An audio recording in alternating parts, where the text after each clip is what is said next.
I said that people with student loans were in a weird space right now in terms of home ownership because of the passage of the big, beautiful bill.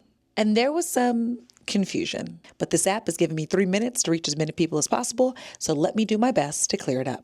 Now, when I was writing out this explanation, I realized it would be more beneficial if we were using a real specific person so we had concrete numbers to hold on to. So I'm going to use a single person making $50,000 a year. If this person went to the bank and said, I want to buy a home, the lender would likely say, for a primary residence, you can't have greater than a 45% debt to income ratio.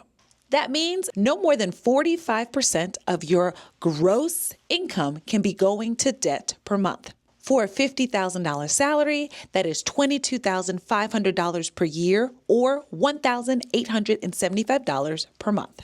So if they have no debt, they can spend their entire $1,875 on a house. But if they do have debt, like student loans, our borrower has to subtract their monthly payments from their overall approved amount. So if they have a $500 car payment, that $1,875 is reduced to $1,375. And maybe on top of that, they have to pay an extra $200 in credit cards. So that $1,375 is now reduced to $1,175, so on and so forth. But let's get back to student loans. Under Biden, there were a lot of payment plans for student loans initiated to make these balances more affordable for a lot of Americans. The most common or well-known one is likely the SAVE plan, which has been tied up in the courts for like a year. The SAVE plan changed some of the stipulations for repayment of your federal student loans, almost halving most people's payments from like $300 to like $140 a month.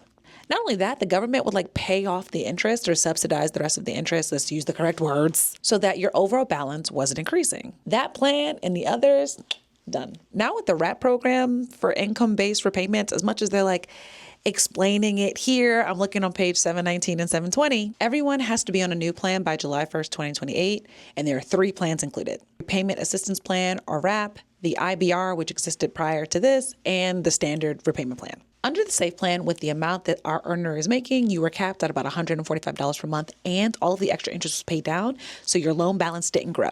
Not only is your payment going to go up, $170 on the low end, but up to $440 on the high. If your payment doesn't cover all of the interest for the month, that gets capitalized into the loan and you have to now pay interest on that too, which is why sometimes people take out $50,000 and after 10 years of payments, owe $50,000. And I know this was a lot of information, but you guys wanted that super specific nitty gritty, so I'm trying my best. How does that affect your mortgage? I'm so sorry. I'll tell you in the next video. I'm posting it right now. I ran out of 3-minute time.